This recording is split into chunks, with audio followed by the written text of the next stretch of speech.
In a world where every hero wields swords, I chose a handgun as my weapon. My classmates burst into laughter, and even the teacher thought I'd lost my mind. This is a world where heroes and monsters coexist. Even upgraded magic bullets can't harm a hero. That's why ancient weapons are far stronger here than anything modern like a firearm. What's stranger is that this world's origin comes from a novel I once wrote. One day, after abandoning the story midway, I received an email from a reader who wanted to adapt it. But the moment I agreed, I was pulled straight into the world of my own creation, wearing nothing but a face full of confusion. 2 weeks passed before I got used to it. That's when I realized it wasn't a dream. I had actually been reborn as a background character in my unfinished story. After some thought, I guessed the only way home was to follow the main plot. If the story reached the point where I left it unfinished, I might finally get the chance to return. But that would take nearly 10 years in a world filled with danger at every step. So I enrolled in the very academy that trains future heroes, the Cube Academy. The central stage of my novel. Only a handful of elites ever make it in.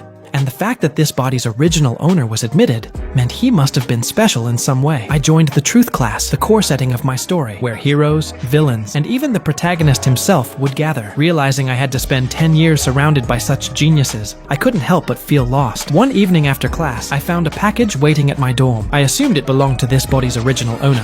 But when I opened it, I was stunned. Inside was my own laptop. It powered on by itself, and across the screen appeared the words, "Starting synchronization." A flash of blinding light followed, and suddenly, everything about this character, his stats, his life, his abilities, began merging into me. These were the very settings I had written years ago. I still don't know who sent that laptop, but once the sync was complete, the screen went black. At that moment, I gained a unique skill, the power of complete intervention. I was no longer the character, but myself again, yet all my attributes had been reset to 0. When I set the laptop down, the reflection staring back at me was unmistakably my own face. Around me, countless windows appeared. It was exactly as I had written it, the awakening phenomenon. When someone surpasses their limits, their abilities manifest as data. Here, they call it open eyes. It allows a person to view their talents and status like a screen. Right now, I had only 2 skills, observation and insight, and with my stats reset, I was far weaker than the body's original owner, but my journey had only just begun. Among all the skills I saw, the most striking was something called intervention, a kind of almighty ability. Yet I didn't remember ever writing such a power into my story. It allowed me to gain SP points simply by increasing my presence in this world. Every 1000 SP could be exchanged for 1 ability point. Looking at this strange ability, I wondered, was this world itself telling me to increase my importance in the novel's storyline? A mysterious gift like this, along with the laptop, could only mean one thing. I was being pushed to intervene in the main plot. Just as I was trying to process it all, a new status window suddenly appeared. But every entry inside was nothing but question marks, locked until the main story reached its end. Fortunately, I had already planned to involve myself in the narrative. If I could connect with the main characters, perhaps I could uncover a way back home. And for that, I would need power, enough to survive the story I once wrote. I used my newly earned points to increase my stats. In my novel, there was no leveling system. Heroes grew stronger only by acquiring ability points. This time, I invested everything into a single attribute, luck. Luck in my world was practically a cheat. It had been designed as a fixed stat, impossible to raise with points. But with SP, it seemed possible. I converted the 10 points I had just earned, then spent 9,000 SP to raise my luck all the way to 9. To my surprise, it triggered a hidden effect, Mystic Luck. My stat climbed to 9.1. For perspective, the story's protagonist, Jin Soo-ho, had a magic stat of around 9.0. For once, fate seemed to be on my side. With the remaining SP, I boosted my perseverance. It would be vital if I wanted to endure the Cube Academy's extreme training. Thanks to the high luck, my perseverance unexpectedly jumped to 7.2. Just when I thought I could keep exploiting this loophole, the system flagged it as a critical error. From that moment on, SP could no longer modify fixed stats. I was a little disappointed, but at least I had managed to raise both luck and perseverance beforehand. Now, with 10,000 care points still left unused, I decided to hold on to them until I had a clearer strategy. The next morning, after training, our class finally met its instructor for the coming year. His name was Jin Soo-hwa, a mid to high ranking hero, recognized across several associations. After a brief introduction, he quickly moved on to the day's first lesson, choosing our primary weapon. Led by him, we entered the Cube Academy's vast armory. It was filled with countless ancient weapons, each one radiating power and history. The students were dazzled by the variety, but our instructor urged us to make a choice. Once chosen, A primary weapon had to be used for at least 6 months. One by one, the students picked weapons suited to their strengths. From swords to spears, the armory offered endless options. When the main characters had finished selecting, I began searching for mine. But with my current stats, I couldn't hope to wield the same kinds of weapons the others had chosen. I wasn't skilled with swords or blades either, so my choice was clear. I needed a weapon I could master quickly, something simple yet reliable. As I scanned the room, I found my choice. To everyone's surprise, I picked up a small handgun. The moment I did, whispers spread across the room, and a few students even laughed out loud. The instructor looked puzzled, curious about why I would abandon conventional weapons. Calmly, I explained that I simply wanted to try something different. Although unusual, the academy respected freedom of choice. Some suspected I only wanted attention. Others looked forward to the upcoming mock battles, eager to teach me the real difference between weapons. I, however, could only smile helplessly. In truth, this was all part of the story I had written. In this world, guns were considered inferior to magical weapons. While firearms used enchanted bullets, far more powerful than regular ones, they still had limitations. Unlike swords or legendary artifacts, guns had a fixed ceiling. No matter how strong the wielder, the weapon's power never increased. Moreover, this world was built on myths and legends. Weapons from ancient stories actually existed here. The older and more powerful the origin, the higher its rank. That was why heroes always preferred such weapons. They pushed past their limits with them. But I wasn't a hero, nor the main character. I had no experience with swords or mythical relics. For me, the gun was the most practical choice. With the weapon decided, the next step was choosing a talent. What this world called abilities. Most people only possessed one. The sole exception was Jin Soo-ho, a prodigy with multiple hidden talents in addition to his famed Sword Saint ability. After leaving the armory, he entered the training room where a girl named China Yoon was practicing with her bow. He reminded her that their class had just gained a new archer. But his words annoyed her. She didn't even consider me a proper archer and thought I might have already given up on becoming a hero. I had enough SP points to assign a talent, so I typed sharpshooter into the computer and spent the points to activate it. To my surprise, the system refined the ability, granting me mastery over all ranged weapons. It wasn't limited to guns. I could now use bows as well. And from the description, it was a growth type ability, meaning it would evolve with me. After some thought, I locked it in. From here on, sharpshooter would be my path forward. The next day's lesson was on conquering towers and dungeons. Thanks to my observation and reading abilities, I didn't need to pay much attention. I could easily grasp the content. Those powers allowed me to see the details of anyone within range, even the contents of their smartwatches, or browse digital files without any device at all. When class ended, the teacher reminded everyone to revise for the upcoming written exam. As soon as he left, Na-yoon complained about having to study theory. Shouldn't we be proving ourselves in real combat instead, she said. Almost on cue, the classroom doors opened. The instructor walked in and announced that everyone was to gather in the courtyard in 20 minutes for field training. Na-yoon lit up with excitement, exactly as she had hoped. For me, however, this wasn't good news. At the training ground, the instructor wasted no time. He explained that teams of 4 would be formed, pairing high-ranked students with lower-ranked ones for balance. These teams would remain the same until midterms. After starting the machine that handled assignments, groups began forming. I didn't care much about who the protagonist's team got. What shocked me was that I was placed with Liu Yanxia, one of the story's central characters. She was the heiress of the most powerful guild in the country, a descendant of the prestigious Liu family, and destined in my novel to stand by Jin Soo-ho's side. Why she was grouped with me instead, I had no idea. But one thing was clear. Being connected to her was important. The more central my role became in the story, the more SP points I could gain. I silently resolved to find a way to get her attention. At that moment, Yanxia turned around after hearing her name. Standing there were our other teammates, Chen Haosheng and Ye Yue. Though they were eager to speak with her, she didn't recognize them and treated them coldly. But once she realized they were on the same team,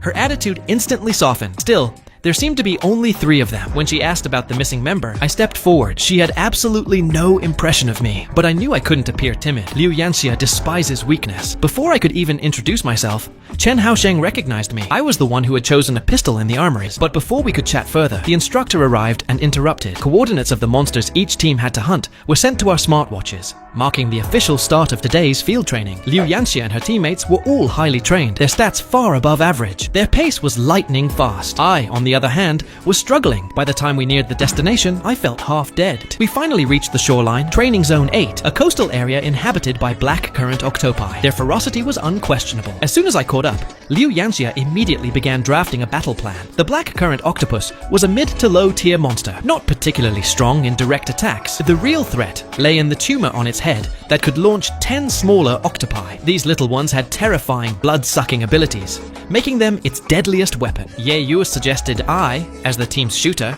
should take them out quickly, but Liu Yanxia disagreed. She decided she would handle the small octopi herself, while Chen and Ye Yue conserved their strength. The creature's self-healing ability was extremely strong, and when the time came, they'd need a full-force strike at its weak point. Her plan, however, clearly pushed me out of the fight. She didn't even consider me useful. After curtly telling me not to interfere, she began the operation. Perhaps irritated by my slow pace earlier, Chen didn't hesitate when he received her orders. He struck a large rock, luring the monster closer to the shore. The tactic worked perfectly. The black current octopus rushed towards the sight of humans. Yanxia was already prepared. As soon as it drew near, the creature unleashed the small blood-sucking octopi from its head. Their speed was terrifying, so fast that even Chen couldn't dodge in time. Thankfully, Liu Yanxia struck exactly as planned. Her whip lashed out, striking down each of the small octopi with ease. Liu Yanxia looked almost effortless, barely using a fraction of her strength. Watching this, Chen Haosheng finally understood why she was ranked 7th among Cube Academy's freshmen. After thanking him briefly, she quickly pulled back, taking the lead in facing the black current octopus head-on. While dodging its massive tentacle strikes, danger suddenly appeared from behind. A small octopus shot toward her like a bullet. Ye Yue noticed it, but it was already too close. At that distance, even Liu Yanxia couldn't evade. One touch from the creature would drain her blood within seconds. But just as the situation seemed hopeless, a gunshot rang out. The threat vanished instantly. The one who fired was me. With the blessing of sharpshooter, my pistol shots were nearly flawless. Liu Yanxia froze in disbelief. She had never imagined that the person she looked down on the most, Jin Hezhen, would be the one to save her at such a critical moment. Ye Yue and Chen were equally stunned at how precise and timely my shot had been. Liu Yanxia, still stubborn, tried to remind me she had told me not to interfere. But before she could finish her sentence, the black current octopus unleashed another wave of attacks. This time, things were different. Instead of just 10 small octopi as the intel suggested, dozens of them poured out, far too many for even Liu Yanxia to handle. Yet I didn't panic. Their numbers were overwhelming, but their intelligence was low. Their movements were easy to predict. This was the perfect chance to prove myself. Sharpshooter came with a special ability, bullet time. For 3 seconds, I could slow down the flow of time. And in those 3 seconds, I had only one goal: shoot down every single bloodsucker. Though 3 seconds wasn't long, in the eyes of Liu Yanxia and the others, it was like just a few breaths. When they turned back, the swarm that had once filled the sky was now riddled with bullet holes, every last one destroyed. The sight left them stunned, but Liu Yanxia quickly shifted focus. Without the small octopi, the main body's weakness was exposed. She cracked her whip again, wrapping it tightly around the monster's vulnerable point, while shouting for her teammates to attack. Ye Yue and Chen didn't hesitate, leaping onto the creature's head. They unleashed their magic in a devastating joint strike. The black current octopus fell instantly, killed on the spot. With that, Team 5's mission was complete. As relief washed over me, I collapsed to the ground. The first use of bullet time had drained nearly all my energy. Soon after, the electronic voice announced our completion time: 58 minutes and 58 seconds. Yanxia looked visibly disappointed. The result placed us only 16th. Later, back in the classroom, she confirmed the ranking on the big screen. Another team had finished 4th with a much faster time. Before joining the academy, she had vowed to stay ahead of them from the very beginning. Losing in the very first trial was a bitter blow. What stung her even more was noticing the boy beside her. His attention wasn't on the results at all. Instead, he was quietly watching Naeun. Right after that, Yuxia stormed toward Naeun. But the moment Naeun sensed her presence, Yuxia changed her demeanor completely, greeting her gently. When Naeun heard she was asking about the practical training, she sighed in regret, saying she only managed to secure 4th place. Upon learning that Yuxia's team had ranked 16th, Naeun even praised them, pointing out that carrying a gunner who slowed the team down and still achieving that result was nothing short of impressive. But Yuxia felt conflicted, just as Naeun had mentioned. At the start of the mission, they could have reached their destination in 10 minutes, but because of me, they lost almost 50. Yet, In the later battles, I turned things around and contributed significantly. This contrast left Yuxia unsure whether I was really a burden or an asset. After all, she grew increasingly curious about who I really was. In the days following the training, I focused on physical conditioning to the point that I almost forgot to review the results of the fight. My proficiency had increased by 20%, perception by 0.03, and I even triggered the luck stat, which would enhance my sight and hearing. Because I had intervened in Yuxia's storyline, I also received several hundred SP. Thanks to consistent workouts,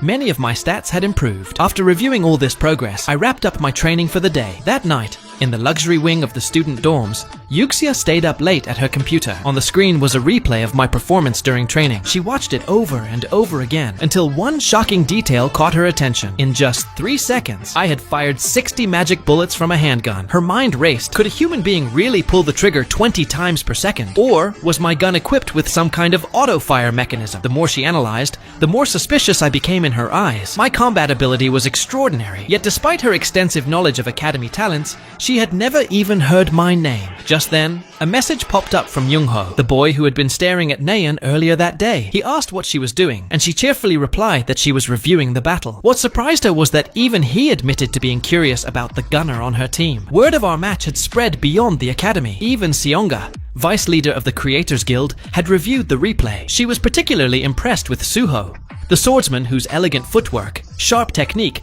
and extraordinary cutting power made him stand out. Seonga knew every major guild in the country would soon be vying to recruit him, and she was no exception. A clean record. He was the perfect candidate. But as she kept watching the footage, her attention shifted. Another figure stood out, a student wielding only a handgun. Her assistant explained that thanks to Yuxia, many people had clicked into the video, and this mysterious gunner had quickly become a topic of heated discussion. With nothing but a pistol, he had produced results that defied common sense. The assistant also mentioned that after entering the cube, I had switched my main weapon from sword to gun. That detail made Seonga realize the truth. I must have awakened. It wasn't unheard of for someone to abandon their old specialty and master a new weapon after awakening, but awakening at 17, that was far faster than expected. The only pity in her eyes was that my main weapon was a firearm. Back at the academy, the new training module was a simulated duel. Usually, students were paired off against each other with practice weapons that couldn't inflict serious injuries. But for me, there was an exception. The instructor called me up,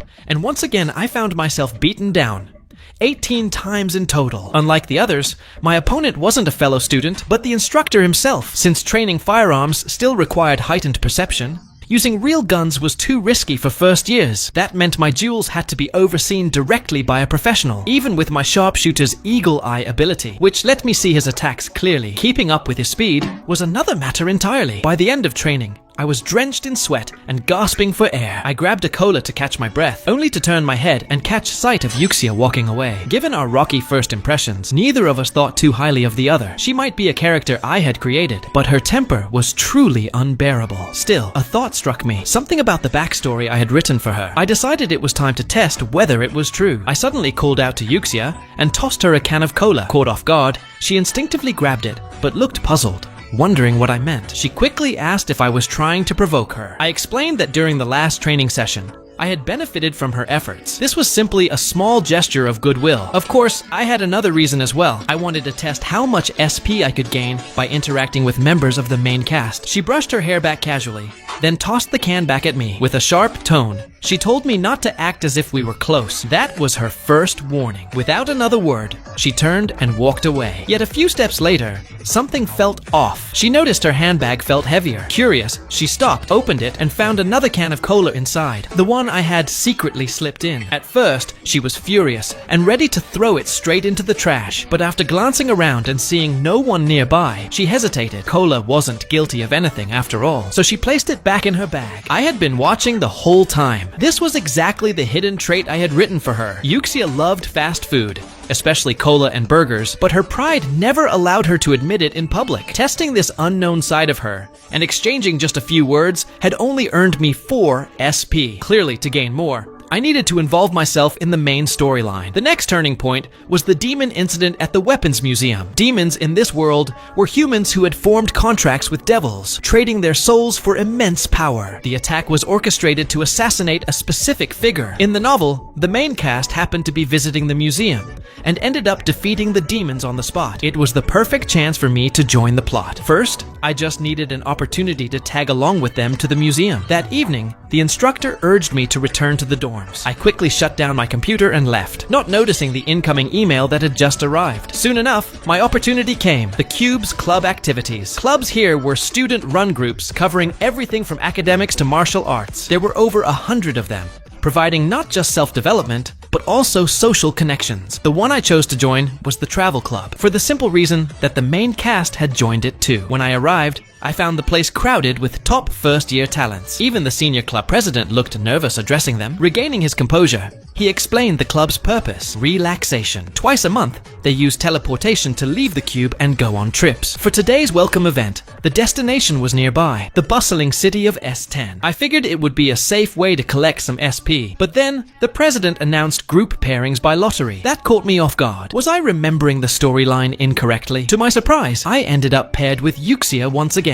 She immediately said we could move on our own, just the two of us. I didn't argue. That had been my intention anyway. Before long, we arrived at the S10 Weapons Museum. Its collection was far broader than what the cube offered, and the hallways were crowded with visitors. Nayeon was admiring a bow in one of the displays, which could only mean that Suho was nearby as well. Sure enough, I soon spotted him. I approached, introduced myself as Jin Hajin, and struck up a conversation. He finally recognized me as the one who had chosen a handgun as his main weapon. With so many people around earlier, he hadn't noticed I had joined the travel club too. Suho pointed out that there was a firearm exhibition in another wing and asked if I wanted to check it out. Before I could answer, the ground shook violently. An urgent announcement echoed through the museum. Monsters had appeared outside the building. The repeated warnings quickly spread panic. Fear grew as screams from outside pierced the halls, and soon, people were rushing to escape in a frenzy. Amid the chaos, a young girl was knocked down by the crowd. Just as things were spiraling out of control, a sharp crash rang out, the sound of glass shattering as someone punched through a display case. Everyone froze in shock, staring at Nayeon. Even Suho, who had just rescued the girl, was stunned by the sudden outburst. Nayeon raised his voice, telling everyone to stay calm. The stationed heroes would arrive soon, and if anyone tried to rush outside now, they would only become food for the monsters. After saying this, he pulled a weapon from one of the display cases. Instantly, the museum security system activated, sealing the exits. Nayeon reminded Suho to arm himself as well. Until the heroes arrived, it was up to them to protect the civilians. But before long, sharp footsteps echoed through the hall. Nayeon immediately sensed the unusual aura approaching. The power radiating from it forced him into combat readiness. This was a demon, one of those who traded their souls to devils for power. And in my original design, a villain meant to drive the protagonist's growth. The intruder didn't hesitate, charging straight at Nayeon. Suho drew the weapon he had just taken from the case. According to the novel, this was where Suho should have revealed his hidden strength and crushed the enemy. Instead, what happened next stunned me. Suho was struck hard and sent flying, crashing to the ground right beside me. I froze, unable to process it. This wasn't supposed to happen. In the original storyline,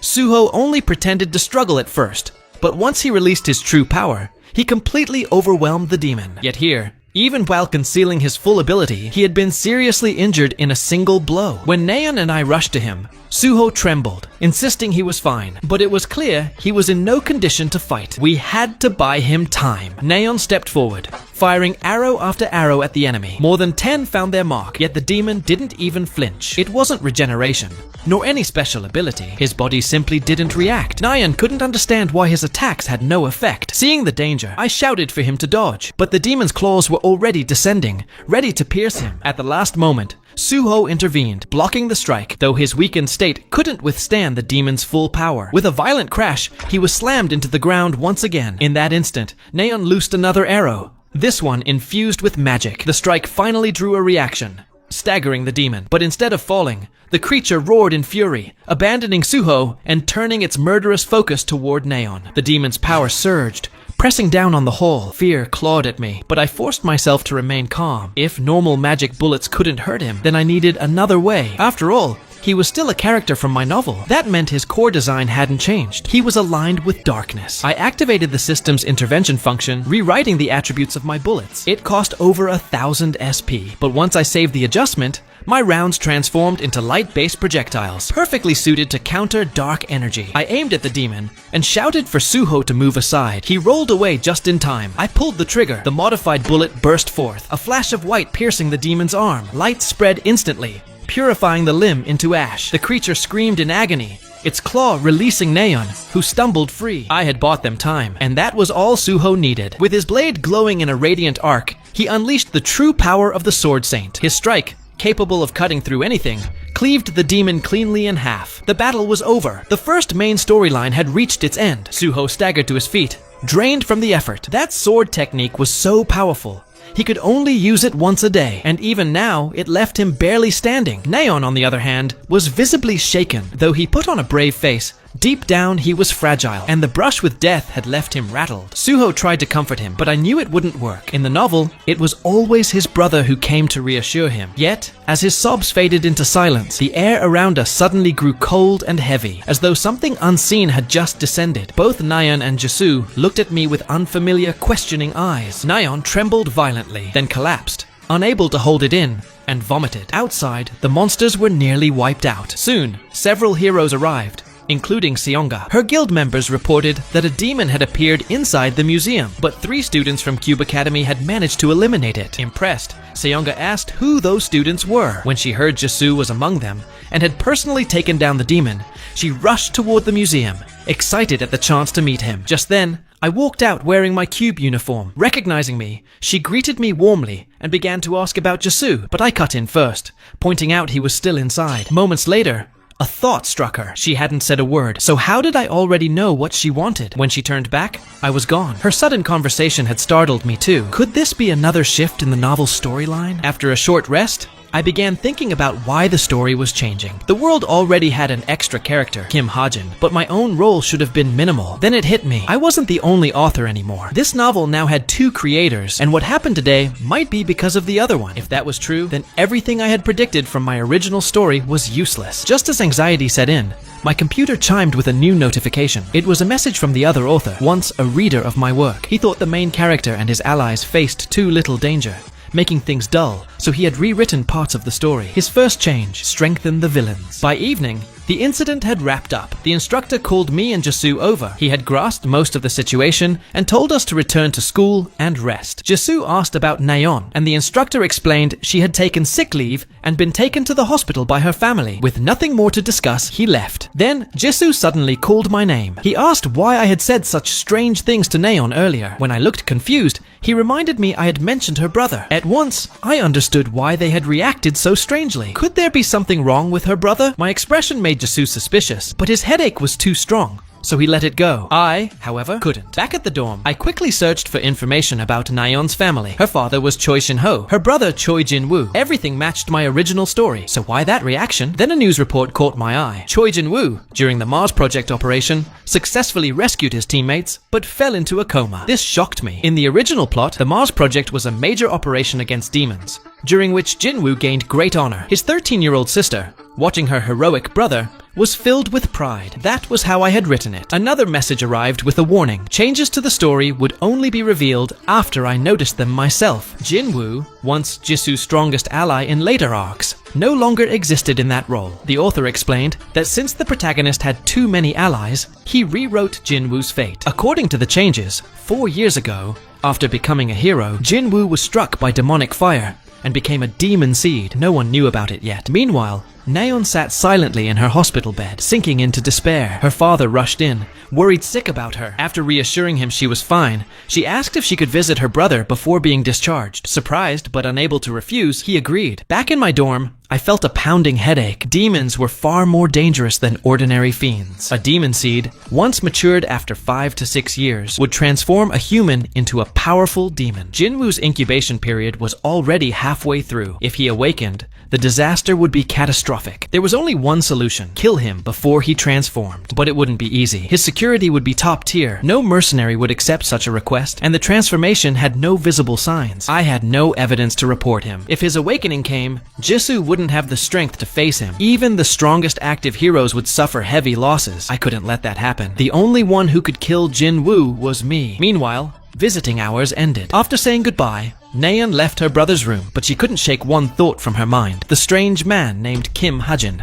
That same night, after Jin Soo-ho and I defeated the demon, Yoon Seong-ah secretly entered the Tower of Heroes. The tower houses detailed records of the nation's top talents, and sneaking in was a punishable act. Her guild members worried about the risks, but she dismissed their concerns. She claimed she only wanted to review the day's attack footage. In truth, she had discovered a light attribute spirit lingering on the demon's corpse. The existence of such a person meant someone out there carried that rare power, and she was determined to recruit them into her guild. After reviewing the recordings, she confirmed that the ones responsible were 3 students from the academy. She already had her eye on Jin Soo-ho and China Yoon, but the third name, Kim Hajin, was new to her, yet strangely familiar. A few days later, I went about school life as usual. Recently, I realized something unusual. No one else could see my laptop. Thanks to that, I could freely monitor each character's current status. Even more, the laptop had gained a new function. It automatically detected real-time changes to people's attributes. For instance, after being humiliated by Rachel, Damien's confidence had plummeted. The system worked within a 30-meter radius, instantly alerting me if anything strayed from the original novel's setting. Far more efficient than waiting for delayed updates from the so-called co-author. As I was deep in thought, Nayeon suddenly appeared behind me, her face dark with anger. She demanded a sparring match. I knew exactly why. She still hadn't forgiven me for insulting her brother. I refused, warning her that my gun was loaded with live rounds, and any injury would bring the wrath of our instructor. My words only fueled her rage. Thankfully, the instructor arrived in time, ordering her back to her seat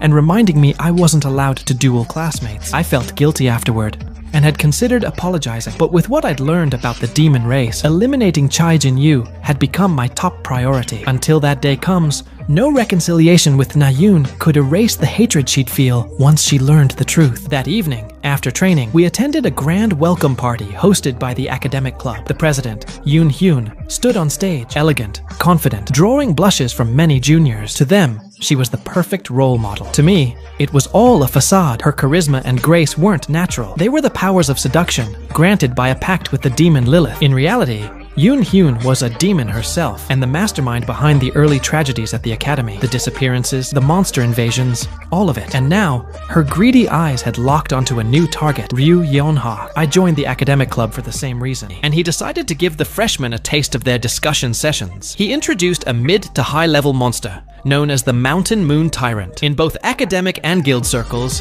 information about high-level monsters is extremely valuable. Details about their weak points can sell for billions. Suddenly, Yin Xuan posed a question. What is the weak spot of the Mountain Moon Tyrant? And he called on Liu Yanxia to answer. Caught off guard, she replied that no one had discovered the creature's weakness yet. To her surprise, that was the correct answer. Yin Xuan explained that these kinds of debates were the real fun of their club. As the meeting ended, he encouraged students to stay if they wished to discuss further. When the event wrapped up, I noticed Yanxia leaving and asked if she was heading to the follow-up session. She ignored me at first, but when I addressed her again, she finally responded. She admitted she might attend. Perhaps she could gather some useful intel. That gave me a clue about her intentions. Calmly, I suggested she wanted to pass that intel to the Essence Straight raid team. The remark stopped her in her tracks. The Essence Straight Guild, founded 50 years ago after a massive mana explosion, had risen under her family's leadership to become one of the most powerful guilds in the nation. But recently, their vice commander had been gaining influence, enough to even threaten the rightful heir. Maybe that's why Yanxia, usually so reserved, was attending this event. Puzzled, she asked what I really meant. I came straight to the point. I can tell you the Mountain Moon Tyrant's weak spot. She was shocked, stammering at my words. Without hesitation, I revealed that behind its heel was a tiny blue mark. Strike it, and the beast would be immobilized. But I made it clear the information wasn't free. If my intel proved correct, I wanted her to get me a Desert Eagle pistol from the guild's armory. After all, her guild controlled it. Yanxia pressed me for evidence, any data to back my claim, and said I had none. Disappointed, she fell silent. For a moment, I could see her regretting even engaging with me, certain she had wasted her time. As she walked away, I called after her, urging her to believe me, just once. If she did, I knew she would eventually stand by my side. Instead of joining the club's activities, Yanxia went to a quiet spot and contacted the guild secretary. She asked them to relay a single message to the raid team. During the next battle with the Mountain Moon Tyrant, they should focus on the small blue mark behind its heel. Hanging up, she felt utterly ridiculous, as though she had lost her mind. Days passed. I considered asking the academy for an advance, but when I opened my account with the Cube Bank, My blood ran cold. I was drowning in debt. Somehow, I owed the Academy 3 billion. The maximum a student was allowed to borrow. Only 300 million remained of that sum. I couldn't believe it. What on earth had Kim Chun-dong done with all that money? At this rate, forget about returning to my world. I'd be stuck here paying debts for a lifetime. I had no choice. I needed to grow stronger, and at the same time, I had to start earning. Right now, there were only 2 legal ways to make serious money. The first was investment. Towers and dungeons continue appearing all over the world. Any guild that discovers and successfully clears one gains the status of a corporation. Investing early in such guilds can bring unimaginable returns once they go public. I already knew which guilds would eventually rise, but I had no capital to invest. That plan would have to wait. For now, my only option was the second path, hunting monsters in the fields and selling their remains for money. Unlike towers and dungeons, hunting grounds are dangerous zones already mapped out. By selling monster corpses, one can earn cash quickly, but my stats had only just reached the level of an average adult male. Even if I used SP points for temporary boosts, my training pistol was no match for the thick hides of those beasts. While I was still racking my brain for a solution, the doorbell rang. Outside stood a courier, holding a package addressed from Liu Yanxia. I was stunned. Why would she send me something? Curious, I stepped out and found a suitcase. Slowly opening it, I was shocked by what lay inside. Because of what Yanxia sent me, the very next day, I headed to the Ju Province hunting grounds. The area was known for its relatively low danger level, making it busy year-round. Hunters from all over the world gathered there. Streets were crowded with parties forming teams, or trading after successful hunts. Looking at the bustling scene, I realized I needed an agent, someone who could handle sales and maximize profits from monster materials. Just as I was considering randomly finding one nearby, a man approached me on his own. When I confirmed I was indeed looking for an agent, he quickly handed me his business card. One glance at his name, and I was hooked. He was Park Soo-hyuk, agent to none other than Kim Soo-ho. He explained honestly that his agency had only recently opened. Without hesitation, I decided to sign a contract with him. After all, this world was still in its early chapters. Building connections with people who would later become legends was an investment in itself.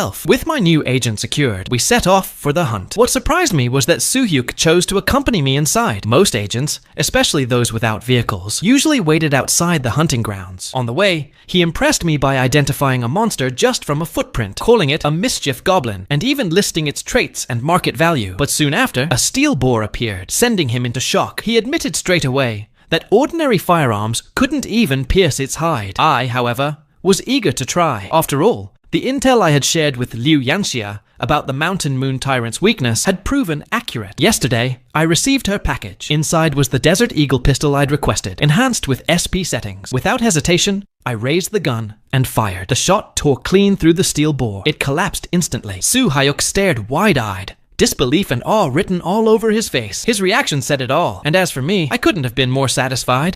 A simple handgun, yet it could take down monsters with terrifying defenses. I had written in its settings that its destructive power would double, and with my precise aim, I quickly earned Piao Xiuhei's respect. I gave him only a brief response before turning back to fire again. He didn't understand why, until he followed my shot and saw that the dark bird-like monster on the cliff had already been struck down. He wondered how I could see so clearly from such a distance. With confidence, I told him that my vision now stretched for miles with ease. After slaying 2 monsters, I decided to call it a day. It took a lot of effort, but I finally gathered both creatures in one place. The question was how to transport them outside the hunting grounds. Xiuhei, however, never let me down. He had already thought it through. Tomorrow, he said, he would pay me for the goods and hire a rescue team to carry them away. I felt reassured, entrusting everything to him, and decided I would only work with him from now on. I had mentioned to Xiuhei that this was my first hunt. Out of curiosity, he asked what I planned to do with the payment once I received it. He was stunned when I answered seriously. I would invest it. To him, I didn't seem like an ordinary teenager at all. That night, when I returned to my dorm, the very first thing I did was spend the remaining money to purchase stocks in the Demonbane Guild. According to my own original storyline, its founder was a demonic being, playing a significant role in the novel. But what caught my attention was their potential to go public. Soon, they would raid the X-type demon vault,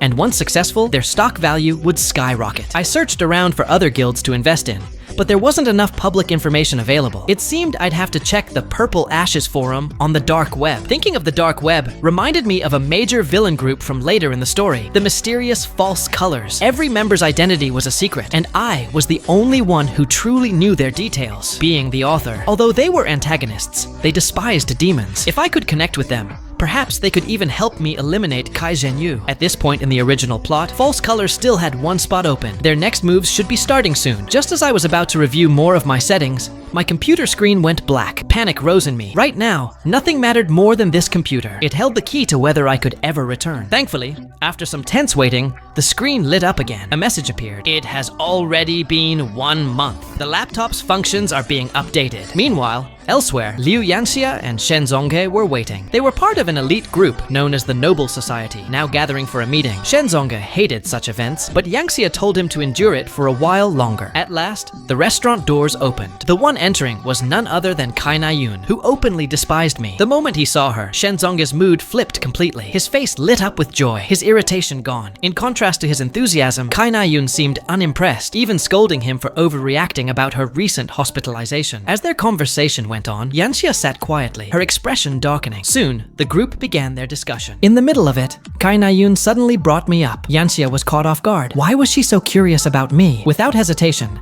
Kai Na-yun recounted the incident at the museum. She found it deeply suspicious that I had destroyed a demon's arm with nothing more than a training pistol. It was completely different from how I behaved at school. Remembering that Yanxia had once been grouped with me, Kai Na-yun asked what she knew. Yanxia had investigated me before. All she found was that I was born in an orphanage. But hearing Kai Na-yun's story and recalling the massive debt of 300 million, she realized I must have been hiding my true strength. Still, on the surface, Yanxia kept her composure, replying calmly that there was nothing worth paying attention to. But then, Kai Na-yun suddenly asked if Jin Hezhen might actually be a demon. The room fell silent. Yanxia immediately denied it, while Shen Zonghe asked if Na-yun simply disliked him. After a pause, Na-yun recalled my words and admitted that, yes, perhaps it could be seen that way. While they continued their discussion, my laptop finally finished updating. In the next moment, a blinding light burst from the screen, forcing my eyes shut. When it faded, a stabbing pain tore through my arm. My left sleeve was soaked in blood. A message appeared on the computer. You have obtained a stigma, one of the creator's divine abilities. At once,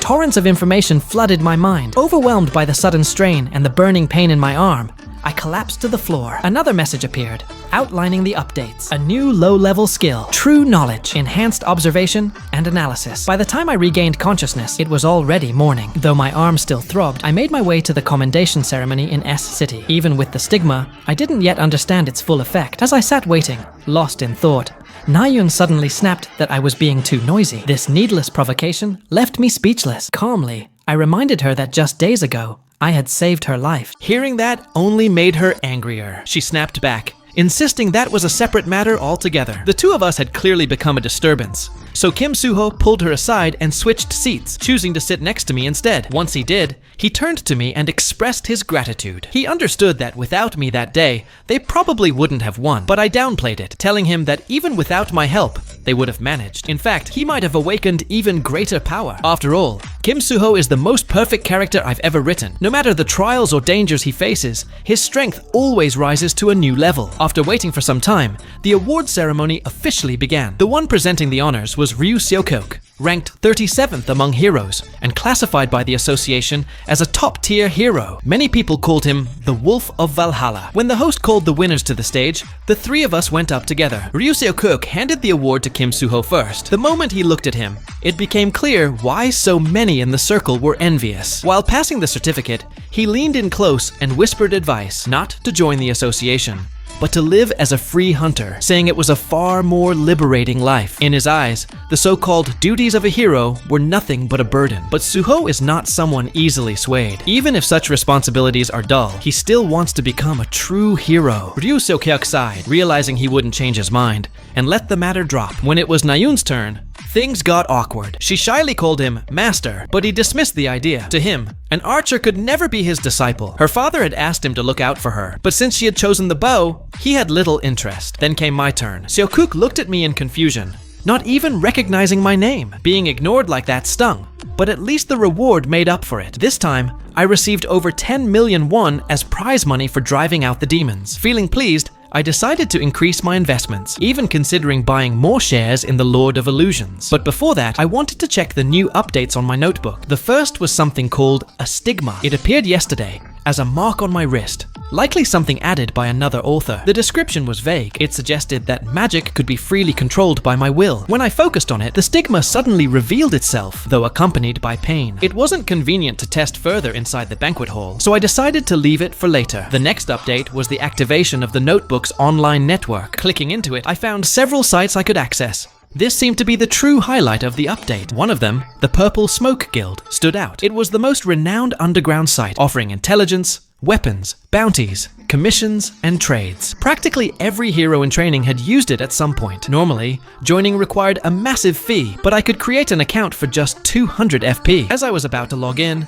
Yoonsonga suddenly appeared in front of me. She said that after the ceremony, she noticed I was missing, so she came looking. Then she handed me her business card. Receiving it carried significant meaning. It was her formal invitation for me to consider joining her guild. After sitting down, she leaned closer and told me there was one question she wanted to ask, hoping I would answer. Outwardly, she presented the polished image of an elder sister from the Lim family, but I knew better. She was a ruthless survivor who believed in the lore of the jungle. Even though she recruited enthusiastically today, could be discarded without a second thought if they later failed to meet her expectations. A connection with her would be valuable for future advancement, but not now. When she began by asking how I had driven off the demon, I refused on the spot. That was not something I would reveal. Undeterred, she reintroduced herself and said she was very interested in me. I remained calm and simply thanked her for the attention. Most likely she had followed me because she'd seen me use light magic. For now, her interest was only that interest. I decided to play a little hard to get to heighten her curiosity. I stood to leave before she could react. She could only watch me go. Back in the dormitory,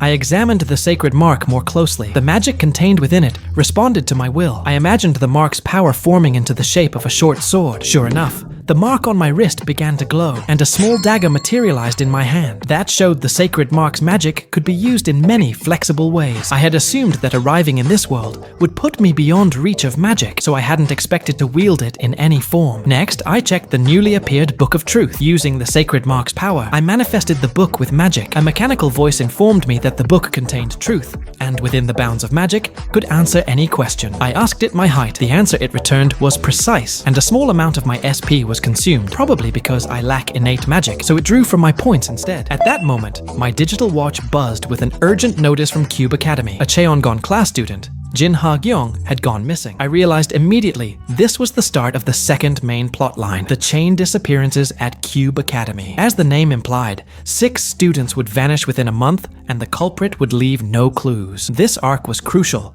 because the final target would be Ryu Yun-ha. I briefly considered trying to catch the perpetrator before the next incident, but I dismissed that plan. Interfering rashly with the plot could trigger events I couldn't predict, so I decided to observe quietly for now. The following days went on as usual with training, but something different kept happening. People would show up just to mock me. One day, as Kim Soo-ho was about to take a break, someone told him to look ahead. That's when he saw a student hurling insults at me without restraint, calling me useless, saying I couldn't even lift a barbell that light. Kim Soo-ho looked furious, but the man beside him told him to stay calm and not get involved. That man was none other than Yoon Han, the class leader of the Truth class. I, of course, was only putting on an act. After all, Kim Soo-ho himself had spread the word that I was the one who crippled a demon's arm. With that kind of feat, there's no way Seon Jung-heok's people would dare bully me openly. Yet under everyone's gaze, I truly couldn't lift the barbell. Seeing me struggle to even stand, Kim Soo-ho finally lost his temper and stormed forward, clashing with those who were mocking me. The commotion in the training grounds eventually drew the instructor, who ordered everyone to stop. Once things calmed down,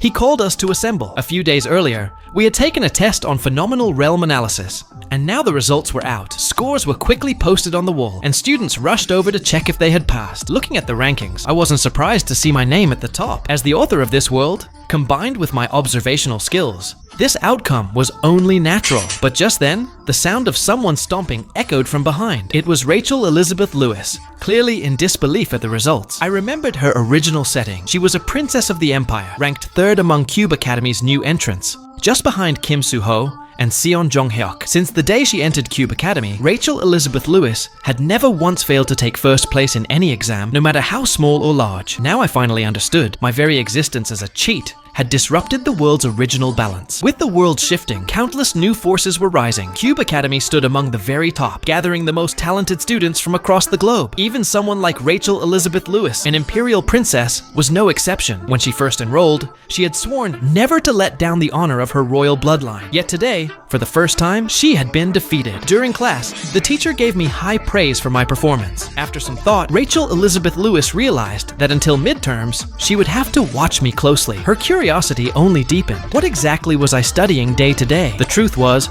I never paid attention in class. After the lesson ended, I returned to my routine. With the Book of Truth now in my hands, I decided it was time to put it to real use. So, in Purple Smoke Street, I established an intelligence bureau. For now, there wasn't much trustworthy information to work with, but with the right opportunity to build a reputation and the Book of Truth to back it up, I was certain I could attract a steady stream of clients. After registering the bureau, I turned my attention to the SP points I had been saving. It was time to start spending them wisely, which meant the cube was no longer a safe cradle. With my current abilities, I wasn't strong enough to fight demons alone. Thanks to the constant bullying from Shin Jong-hyuk and his group, I had gained a lot of attention, and as my popularity rose, my SP points instantly maxed out. After saving them for so long, it was finally time to use them to strengthen myself. The first thing I needed to upgrade was my weapon. Step 1 was to rewrite the settings with the Omni Rewrite function, adding a transformation ability to my Desert Eagle so it could morph into a sniper rifle. It sounded absurd, but if I wanted more power,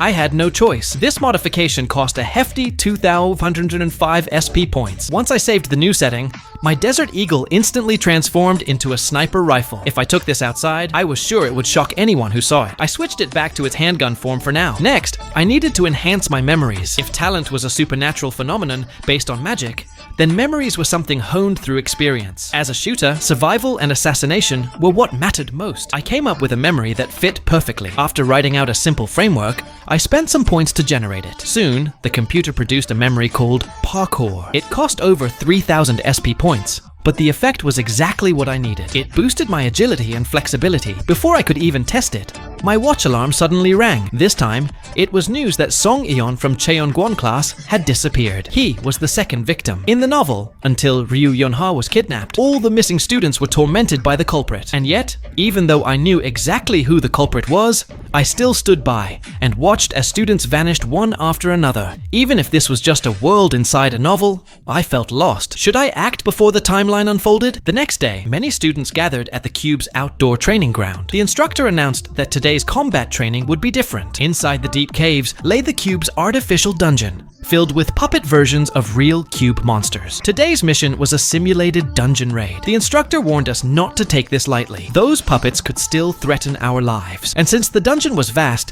this would be a joint exercise between Jinri class and Toy class. Each squad would temporarily pair up with a squad from the other class. The upgrades I made last night were finally going to be useful. The cube's artificial dungeon was riddled with traps, some of which had even been tampered with by hidden demons. Just in case, I had prepared a few special bullets with elemental properties. Right then, a sudden pop-up appeared on my computer screen. It showed 3 setting changes had occurred. I immediately began scanning the area to identify who had caused them. Turns out, it was Jo Won from Kim Soo-ho's team. He had become even more withdrawn. Then, Guy Dan, from Toy class, had his growth potential upgraded. The last was a teammate of Chai Na-yoon, a boy named Sven, whom she seemed to have seen in another club before. But Sven's condition was alarming. His nervous breakdown had worsened, and the system warned that during the dungeon raid, his chances of being corrupted by demon minions would increase drastically. These sudden changes left me completely stunned. The situation was spinning far more out of control than I expected. Who could trigger changes in the storyline, but among them, only 2 truly required my attention. The first was Jaden, my teammate. His personality was a mix of arrogance toward the weak and fear of the strong. Yet, the system window hinted at his growing potential, something I couldn't quite ignore. When the 2 squads temporarily merged,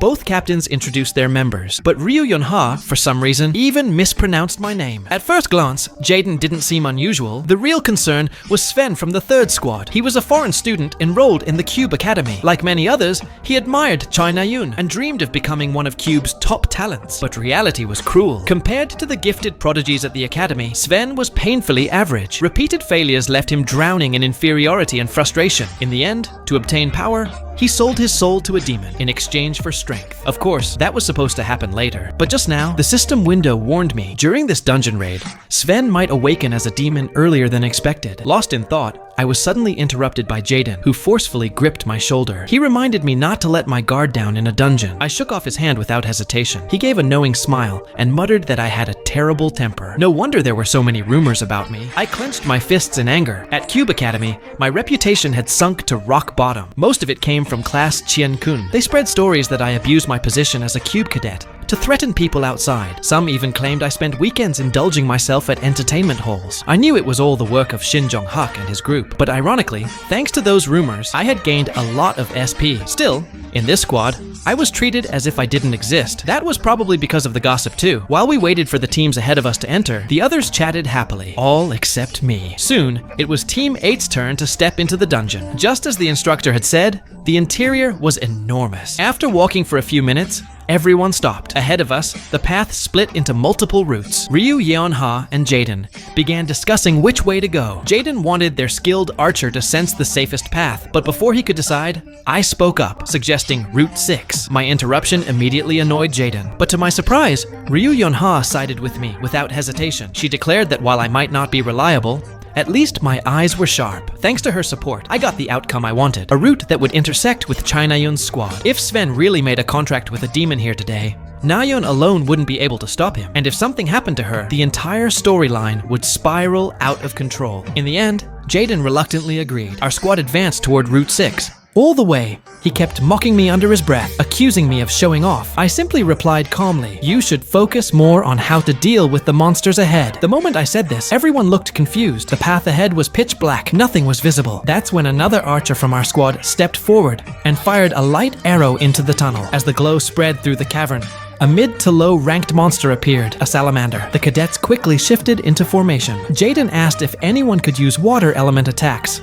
Since salamanders were fire type, I remained silent. The divine mark within me had limited mana, and I needed to reserve it for the critical moment. No one else in the squad possessed water magic either, so Ryu Yeon-ha suggested a frontal assault. Without hesitation, she charged at the monster with her whip. The salamander opened its jaws to unleash flames, but the very next instant, Yeon-ha's whip lashed out, binding its mouth shut with lightning speed. The warrior class cadets followed up with relentless strikes. In less than a minute, the creature was brought down through flawless teamwork. Yeon-ha's growth was astonishing. The sparks of lightning crackling along her whip were proof that she was already on the verge of awakening, her eyes about to open to a higher realm of power. Just as I was marveling at her strength, she urged the group to continue forward, but in that very moment, she accidentally triggered a trap. I reacted instantly, shoving her out of harm's way. She avoided the damage, yet Yeon-ha turned to me with a cold glare, demanding I let go. The killing intent in her eyes made me retreat quickly. Before she could lash out at me, another cadet discovered an arrow embedded in the wall. That was why I pushed her. I had seen the system's warning. The arrow had been laced with a potent neurotoxin. Compared to Yeon-ha's narrow escape, Sven from the third squad wasn't so lucky. A poisoned arrow struck him, and Chai Na-yeon, carrying him on her back, was visibly shaken. She couldn't understand what was happening. During the battle just now, a sudden arrow had come out of nowhere. This wasn't supposed to be part of the training. Na-yeon realized something was very wrong. They had been told this was a man-made dungeon simulation, yet the monsters here were far too strong, unnaturally so. Meanwhile, my squad continued fighting waves of creatures. After the salamander, more fire-breathing beasts appeared, but working together, we managed to handle the low-level monsters without much danger. Soon, the area was nearly cleared out. The only real threat so far had been the poisoned arrow trap. Just as we were preparing to push forward, a sudden wave of scorching heat rose behind us. The deadly presence made my heart jolt. I turned back. The salamander we had slain was resurrecting. Flames swirled in its jaws, ready to incinerate everything. Before anyone else could react, its attack had already been unleashed. Yeon-ha and the others had no time to defend, but I had sensed it early. With all my willpower, I activated the divine mark, transforming its power into a barrier of water. The wall of water surged forward, absorbing the salamander's final blast. The creature, already close to death, was completely extinguished. When the last flicker of fire vanished, The salamander finally died for good. Such destructive power left Yewol and the others in shock. They couldn't believe that monster had been just a training puppet. Even without being burned, everyone could still feel the suffocating heat from its flames. Just when I thought it was over, Jaden exploded in anger. He shouted, demanding to know why I hadn't stepped forward when he asked for a water element user earlier. I tried to explain that it was the effect of equipment, but he didn't believe me. Thankfully, Ryu Yonha stepped in and stopped the argument. Someone then asked why there were real monsters here. Yonha speculated that this dungeon was designed as the most ideal training environment, so it wasn't impossible for real monsters to evolve inside. She quickly urged everyone to move forward. Still, she was troubled by my words. Equipment that could grant elemental magic wasn't something a cadet like me could afford. I couldn't even buy a simple Desert Eagle, so how could I possess such high-grade magical gear? Among the freshmen, aside from Kim Soo-ho and Shin Jong-hak, there wasn't anyone capable of imbuing gear with mana attributes, yet here I was, not only aware of the Mountain Tyrant's weaknesses, but also able to wield elemental powers myself. Why was I deliberately hiding my strength? Yonha couldn't help but recall what Chai Na-yoon had once said. Could it be Kim Haejin really was a demon? Meanwhile, Na-yoon's squad had found a place to rest, but in front of them loomed a terrifying creature, a molten lava golem, likely the boss of this dungeon. Its overwhelming presence made the third squad falter. Defeating such a monster already seemed impossible. On top of that, Sven desperately needed treatment. No matter how they looked at it, the fight couldn't be won. Though no one abandoned him, Sven's heart was filled with guilt. He blamed himself for carelessly getting hit by the poisoned arrow. Since the day he entered Cube, he had never once succeeded in anything. The constant failures left him in agony, his mind torn between shame and despair. And in that fragile moment, a long, seductive voice whispered in his heart, "Form a contract with me, and I will grant you unrivaled power." It was the one thing Sven desired most. He couldn't stand being useless anymore. He couldn't bear looking weak in front of Na-yoon again. Unconsciously,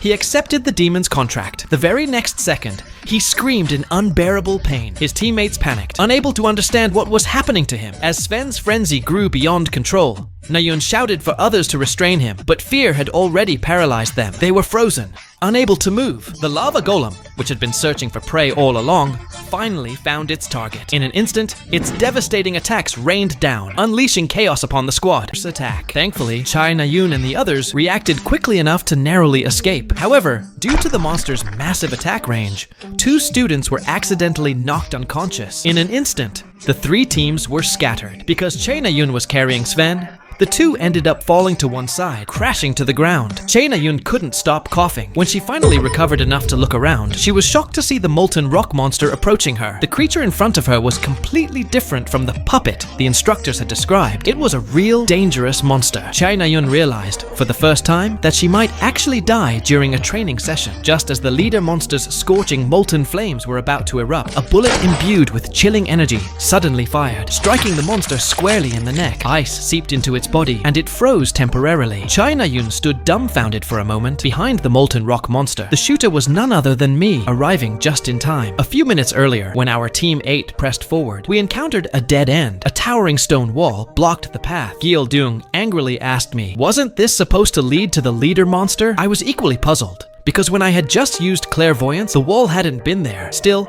I confidently told him the leader was right behind it and suggested Gil-dung try breaking the wall. Although frustrated, he struck the wall with all his might, hoping for a quick exit and a good result. The outcome was obvious. The recoil was so powerful that his hands went numb. Even with magical power added to his attack, it was ineffective. The wall was incredibly solid. At the critical moment, Yeowol suddenly shouted to everyone. At the top of the wall, there was a narrow gap. I pointed it out, suggesting we could slip through, but the wall was over 10 meters high. Gyeol-dung complained that it was impossible, yet I took the lead to attempt it, knowing that the situation on the other side might be worse. Using my winged parkour, the jagged wall felt like flat ground under my feet. Back to the present. The ice on the monster was slowly melting, just seconds after it had been frozen. I hadn't expected it to recover so quickly, so I shouted to Chai Na-yoon to stay alert. The monster, now in pain, had shifted its target to me. Fortunately, 2 attacks struck, interrupting the molten rock monster's actions. Support came from the previously scattered members of Team 3. Seeing their arrival,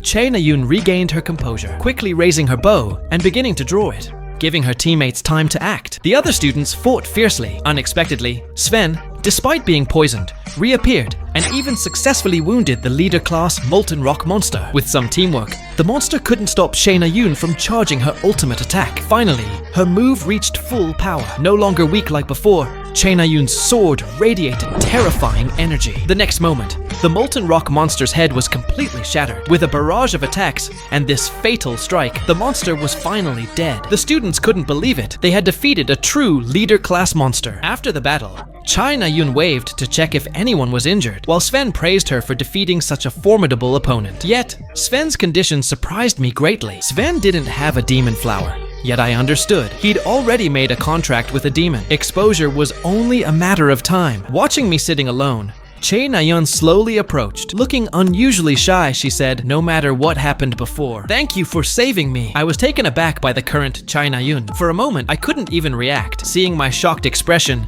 she immediately turned shy. I hadn't expected her to apologize. On her 6th birthday, Shayna Yun had witnessed her mother die at the hands of a demon. Around that time, she resolved to become a hero and began training relentlessly. Her childhood experiences made it hard for her to form close friendships. She refused to show others her vulnerable side and always acted strong and stoic. As a result, very few people had ever heard Shayna Yun sincerely say thank you. She had almost no real friends. When she spoke, it was usually more along the lines of, "I'm sorry." This was part of the character background I had written for her. To avoid an awkward silence, Shayna Yun initiated a conversation. She wanted to know why. Despite my strength, I allowed Shim Jong-hyuk and the others to bully me. When I admitted I really couldn't beat them, Shayna Yun was puzzled. The gun I had just used had seemed overwhelmingly powerful. I then took out the Desert Eagle, a homemade weapon, incomparable to the school's training guns. Seeing me dare to use it, Shayna Yun quickly checked if anyone was watching. If the school found out, Iron Mail would get suspended. I wasn't worried, because I had discovered a way to hide weapons in the stigmata. Even if searched,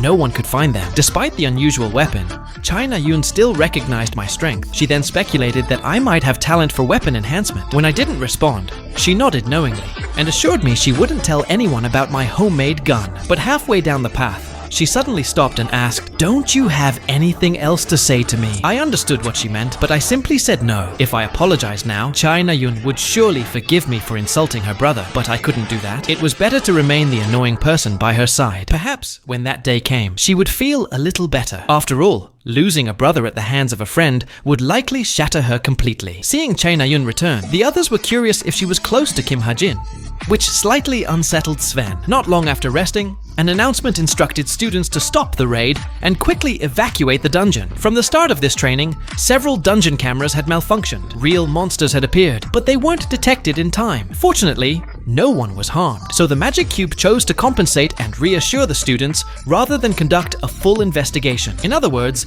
the demons in high positions successfully covered up this incident. In the original storyline, a full investigation into this event wouldn't occur until the second story arc concluded. Now my focus needed to be on Sven. A demon contract amplified his emotions and obsessions. If Sven had another chance to be alone with Shayna Yun, he might lose control due to heightened emotions. To prevent this, I decided to use the computer to track their movements. I began checking Shayna Yun's chats. Everything with others seemed normal, but soon I found a crucial piece of information. Shayna Yun and Sven's shared hunting club would be traveling to the giant province this week. In the original novel, it was during this activity that Sven made his contract and lost control. But now, the contract had already happened. I decided to follow them this week. Just after making this decision, my watch notified me of a message. To my surprise, the caller was Kim Suho. He asked if I was free on Friday and mentioned he needed my help with something.